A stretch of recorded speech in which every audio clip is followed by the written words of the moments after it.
Bonjour et bienvenue sur le podcast Le Fauteuil Rose. Aujourd'hui, j'ai la chance et l'honneur d'accueillir François Couky. Bonjour. Bonjour.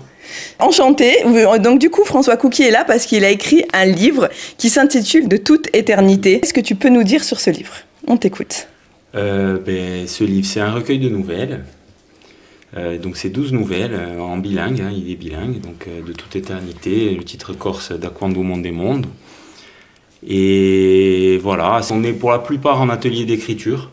J'ai participé pendant longtemps, bien 5 ans, aux ateliers d'écriture avec Marc Biancarelli. Et du coup, c'est de là qu'est partie l'idée de faire un recueil d'une partie des créations qui sont nées dans les ateliers. Très bien. Voilà. Et du coup, tu parlais de Marc Biancarelli. C'est celui qui a créé la maison d'édition par qui tu t'es fait publier. C'est ça, oui. Peux-tu nous en dire plus sur la maison d'édition, comment elle s'appelle ? Alors, la maison d'édition, c'est Omara Édition. C'est une jeune maison d'édition qui a été créée il y a 4 ans, je crois, maintenant, en 2021, ouais. Et qui publie principalement des auteurs corses et des jeunes auteurs, oui, qui donnent la chance aux locaux de s'exprimer, quoi. C'est bien, il en faut, oui, donc c'est bien. Non, c'est une super démarche, hein. Franchement, moi sans Marc et sans la maison d'édition, je ne serais pas là, hein. Franchement, oui. Je suis arrivé aux ateliers un peu par hasard et ça a donné ce parcours qui est satisfaisant pour moi, en tout cas. Qui est là aujourd'hui, tu as le livre entre les mains et ça, c'est la plus belle fierté, hein. C'est clair. Pourquoi avoir attendu 40 ans pour écrire ? Pourquoi pas avant ? Je ne sais pas. Je pense que j'ai toujours eu pas l'envie, mais ouais, je pense que j'ai toujours eu ce truc en moi, mais ça a mis un peu de temps. C'est vraiment les ateliers, hein. Moi, j'ai eu Marc Biancarelli en tant que prof au lycée. Ensuite, quand j'ai vu, donc peut-être 15 ans ou 20 ans après, je ne sais plus, qu'il animait des ateliers, je me suis dit, tiens, je vais y aller, je vais voir ce que c'est. Et au final, ça m'a plu et c'est parti comme ça. Mais c'était pas un but, même au début quand j'allais aux ateliers, c'était pas vraiment au départ dans l'idée de publier quelque chose. Après, je me suis pris au jeu, quoi. Et finalement, t'as bien fait en fait. Ouais. Et du coup, dis-nous en plus sur ton livre. On veut savoir un petit peu, sans tout dévoiler, mais donner un petit avant-goût aux auditeurs qui nous écoutent. Ok, donc c'est 12 nouvelles qui sont assez diverses dans les lieux, dans les époques. Il y en a qui se passent à l'Antiquité, il y en a qui se passent de nos jours. Ça se passe un peu partout dans le monde. En Corse aussi. Et ce que j'ai voulu faire ressortir, c'est de mettre des gens face à des situations où ils doivent faire des choix. Ce qui nous arrive à nous au quotidien, quoi. Et ça donne des histoires, des choix pas toujours glorieux. Parce que j'ai vu que dans le livre, on parle de l'Irlande, des États-Unis, on passe aussi par l'Italie, Lisbonne, et également un petit détour par la mythologie grecque. C'est bien ça ? Oui, c'est ça. Voilà, c'est très divers. Ouais. Et il y a la Corse aussi dedans ? Oui, il y a la Corse, oui. Alors la Corse, j'ai voulu montrer un visage de la Corse qui est la Corse que j'ai connue moi en tant que jeune des années 90, avec de la mixité, avec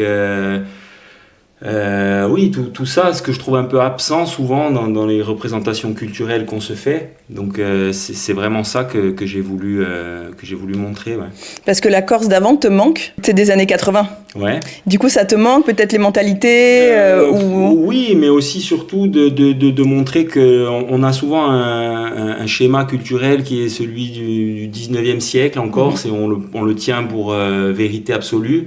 Et c'est pas vrai. Enfin, c'est pas la vérité absolue. À une époque, mais aujourd'hui c'est plus vrai. Et moi, je voulais montrer ça. Oui, je voulais montrer que oui, notre culture, elle évolue en permanence. Et ce qui était vrai au 19e siècle n'était pas vrai à l'époque de l'Antiquité. Et ainsi de suite. C'est pas vrai aujourd'hui. Et ce qui est vrai aujourd'hui ne sera pas vrai dans 100 ans. Et voilà. C'est vrai. Mais je te rejoins totalement et je trouve que c'est super intéressant, en plus toi qui est corse, de souligner ça, et tu fais bien, et je pense qu'il n'y a pas mieux qu'un corse pour dire tout ça. Parce que je pense que si ça serait un Français qui dirait ça serait vu différemment. Donc vraiment, je trouve que c'est très important que tu le dises toi. C'était le point de vue que je voulais apporter, surtout qu'en ce moment, moi je vois beaucoup de choses passer, notamment sur les réseaux, Oui. tout, des revendications un peu limites. Et voilà, j'en ai profité pour donner mon avis. Il y a des revendications qui font penser à des périodes pas Oui. très glorieuses de l'humanité. Oui, oui. Et voilà, les histoires de race, bon, de remettre tout dans leur contexte, quoi. Oui, je comprends tout à fait. Et honnêtement, je suis tout à fait d'accord avec toi. Est-ce que l'écriture, ça t'a permis de guérir ou de libérer quelque chose? De guérir, je pense pas. Enfin, j'avais pas quelque chose Ok. à soigner, on va dire. Libérer quelque chose, oui, peut-être oui, plein de choses. Moi, j'ai toujours aimé, et j'aime encore, hein, me raconter des histoires, inventer des histoires, ou imaginer comment quelque chose, un fait qu'on voit, comment il s'est déroulé, tout ça. Donc oui, après, c'est de passer à l'écrire et après aussi à le partager, parce que Oui, l'imaginaire. avant de publier ce livre, voilà, on parlait de la revue littérature, j'ai aussi publié des textes dans la revue, sur des blogs, donc voilà, passer l'étape de partager ce qu'on a dans la tête, c'est un cap, ouais. Oui, et puis il faut laisser. Je pense que écrire un livre aussi, il faut être très créatif et laisser son imaginaire prendre le dessus à des moments. Oui, ça c'est évident. Des fois on a une idée, on veut y arriver, et ça se passe pas toujours comme ça. Des fois c'est plus spontané, Oui. voilà. Qui est François Cookie dans la vie de tous les jours? Oula. Parce que là, on a l'auteur, mais du coup, on aimerait bien savoir qui tu es, parce que finalement, les gens, ils vont s'intéresser à ton livre, parce que honnêtement, la couverture, moi, je l'adore. Et toi, t'es qui dans la vie de tous les jours? T'es un homme gentil? Tu travailles à côté aussi? Oui, bien sûr. Malheureusement, je peux pas vivre de ça. Bientôt, peut-être. Oui, peut-être. Oui, je travaille à côté. Je travaille dans les travaux publics. Voilà, donc ça m'a beaucoup servi aussi pour nourrir certaines histoires du recueil.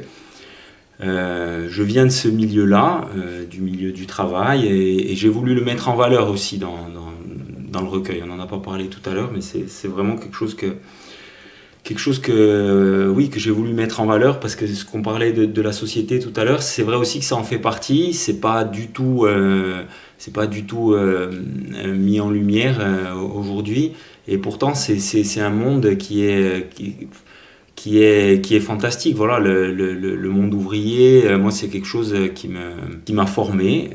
J'ai appris énormément de choses dans la vie, hein, sur les relations humaines, sur voilà, qu'on peut apprendre de tout le monde, de pas avoir de préjugés, tout ça, c'est oui, bon, peut-être que c'est des choses qu'on a aussi en nous, qu'on y est plus réceptif, mais oui, c'est quelque chose qui m'a forgé. Ouais. Aujourd'hui, si je suis la personne que je suis, c'est grâce à ça.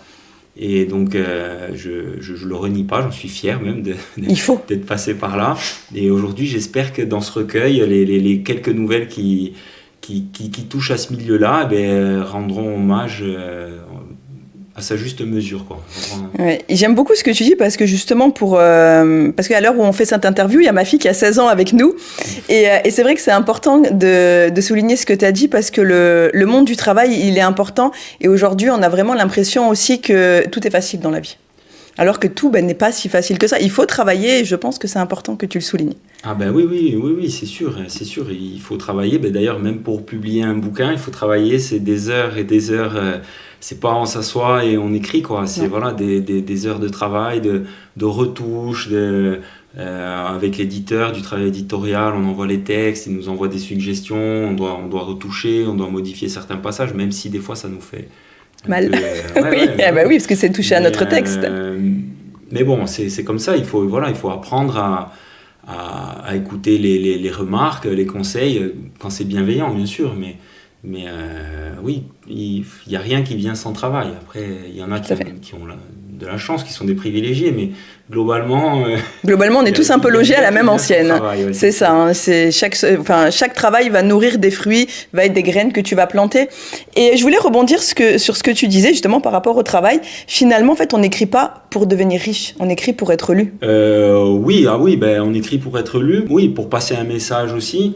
Oui, après, pour devenir riche, moi, j'y ai jamais pensé. Je pense que c'est compliqué. Voilà, ou pour avoir un succès qui finalement vide de sens. Je pense que chaque auteur qui écrit un livre, s'il part de ce principe-là, je pense que ça va être compliqué pour lui. Oui, bien sûr. Oui, c'est sûr. Non, il faut pas de vérité. Hein. Bien sûr. Mais dans mon cas, en tout cas, oui, c'est ça.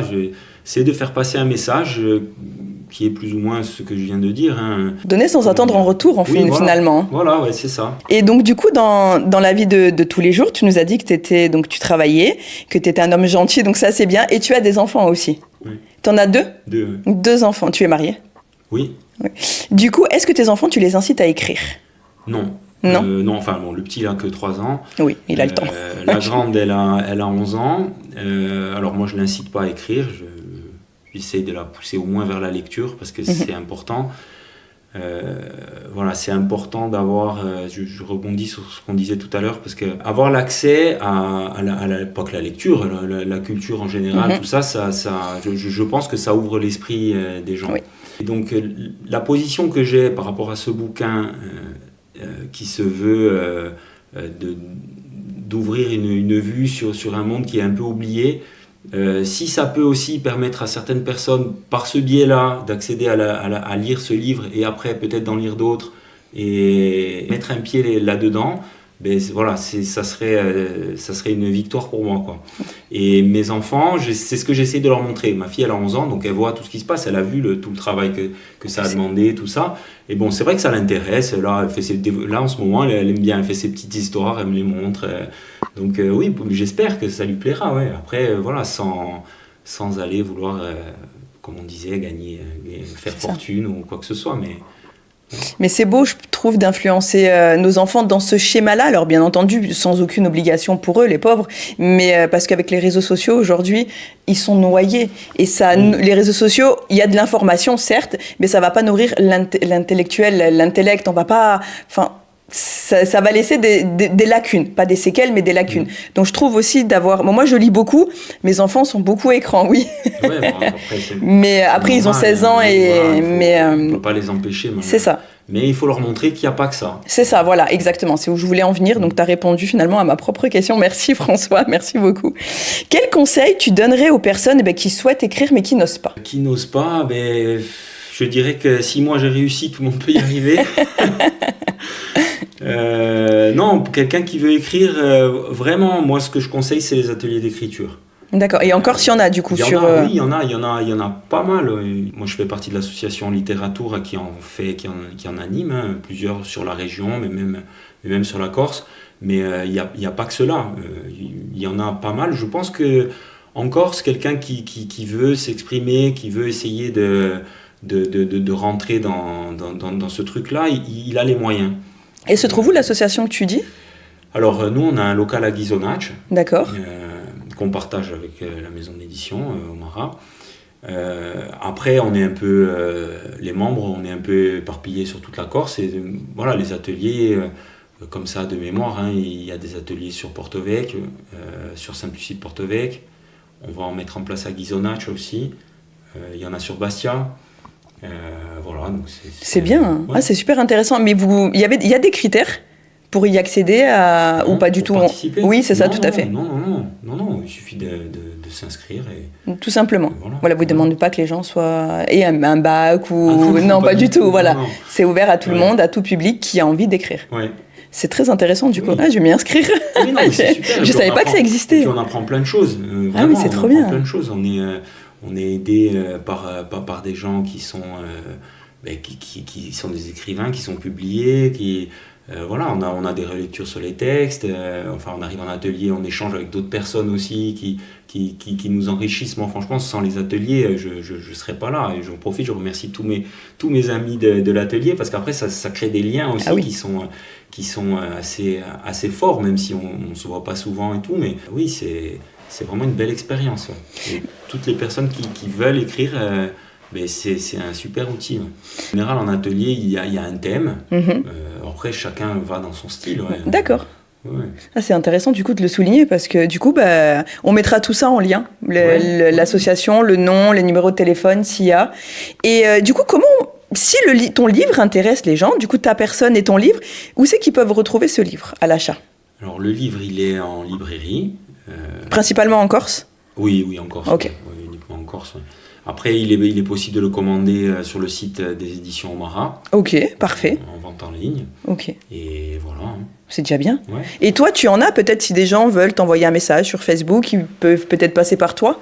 Peut-être pour avoir une dédicace. Oui, bien sûr. Oui. D'accord. Donc du coup, tu pourrais livrer, par exemple, en Corse, il n'y a pas de problème. Ou même sur le continent, finalement. Oui, après on peut les envoyer. Oui, C'est possible. Parce que du coup, comme c'est filmé et c'est publié sur YouTube, autant tu auras des gens du continent qui vont pouvoir, à qui ça va intéresser.